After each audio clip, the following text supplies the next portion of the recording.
23 વર્ષની શિક્ષિકા ભગાડી ગઈ હોવાના બનેલા ચકચારી બનાવમાં આખરે પોલીસને સફળતા મળી છે।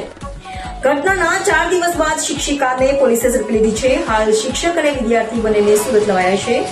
શિક્ષિકા 25 એપ્રિલે બપોરે વિદ્યાર્થીને ભગાડી ગઈ હતી।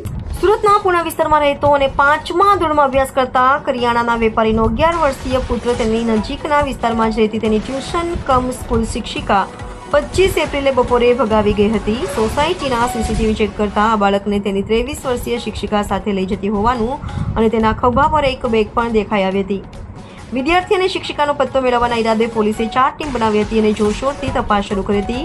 પુણા પોલીસે જણાવ્યું હતું કે શિક્ષિકા વિદ્યાર્થીને લઈને ભાગી ગયા બાદ તેનો મોબાઈલ નંબર રેલવે સ્ટેશન ખાતે બંધ થઈ ગયો હતો, જેથી તેને ટ્રેસ કરાવી પોસિબલ ન હતી। આ સાથે જ રેલવે સ્ટેશન અને બસ સ્ટેન્ડના સીસીટીવીમાં શિક્ષિકા અને વિદ્યાર્થી દેખાઈ આવ્યા ન હતા, જેથી તે પ્રાઇવેટ બસમાં ભાગ્યા હોવાની આશંકા સાથે વધુ તપાસ કરાઈ હતી। દરમિયાન શિક્ષિકા પાસે અન્ય એક નંબર હોવાની જાણ થઈ હતી, જે નંબર ચાલુ હોવાથી તેને ટ્રેસ કરાયો હતો। મોબાઈલ નંબરના આધારે પુણા પોલીસ દ્વારા 4 પોલીસ કર્મચારીઓની એક ટીમને શિક્ષિકા અને વિદ્યાર્થી પાછળ મોકલવામાં આવ્યા હતા। તેઓને સવારે 4 વાગ્યા આસપાસ રાજસ્થાની બોર્ડર પર શામળાજી પાસેથી ચાલતી બસમાંથી ઝડપી પાડવામાં આવ્યા હતા। બંનેને બસમાંથી નીચે ઉતારી પોલીસ કર્મચારીઓ સુરત લાવ્યા હતા। છેલ્લા 4 દિવસથી શિક્ષિકા અને વિદ્યાર્થી બંને બસમાં સફર કરીને સુરતથી 390 કિલોમીટરથી પણ વધુ દૂર પહોંચી ગયા હતા। તો બંનેની પ્રાથમિક પૂછપરછમાં જાણવા મળ્યું હતું કે શિક્ષિકા અને વિદ્યાર્થી બંને છેલ્લા 3 વર્ષથી એકબીજાને ઓળખે છે। બંનેના પરિવારજનો પણ એકબીજાના પરિવારને ઓળખે છે અને સંપર્કમાં પણ છે। વિદ્યાર્થી આ શિક્ષિકા પાસે છેલ્લા 3 વર્ષથી ટ્યુશન જતો હતો।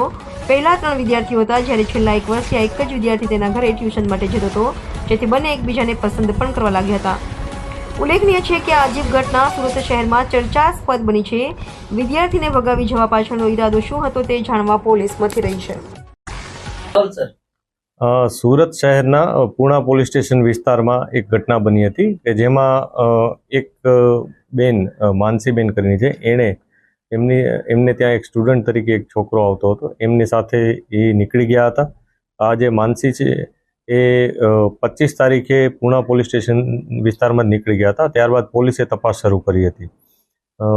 ઘણી બધી તપાસ કરી, ઘણા બધા અમે સીસીટીવી કેમેરાઝ ચેક કર્યા, બહુ બધા અમારા હ્યુમન જે રિસોર્સિસ હોય છે, ઇન્ટેલિજન્સ રિસોર્સ, એ લોકોને એક્ટિવેટ કર્યા। આ ઉપરાંત ટેકનિકલ રિસોર્સિસ એક્ટિવેટ કરી અને છેવટે ગઈકાલે એને રાયગઢ પાસેથી અમે મેળવી લીધા હતા।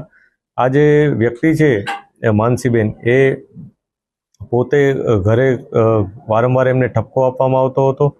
આ ઉપરાંત જે સ્ટુડન્ટ છે જે એમની સાથે ત્યાં અભ્યાસ પણ કરતો હતો ટ્યુશનમાં, એને પણ એના પરિવાર તરફથી ઠપકો આપતો એવું એનું કહેવાનું છે।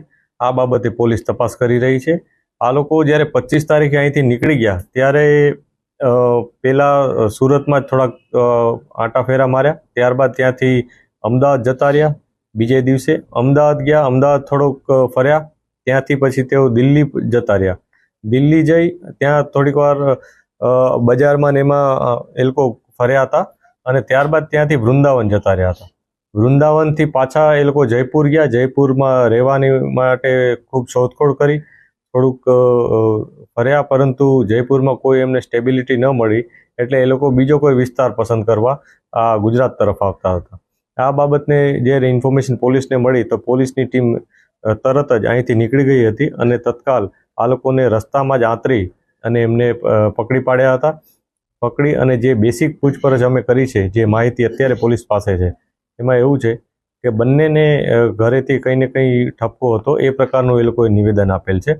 આ બધી વસ્તુ અમે તપાસ કરી રહ્યા છીએ કે ઘરેથી એમને કોઈ પ્રોબ્લેમ હતો કે બીજું કોઈ કારણ હતું। આ બધી બાબતની તપાસ અત્યારે ચાલી રહેલ છે।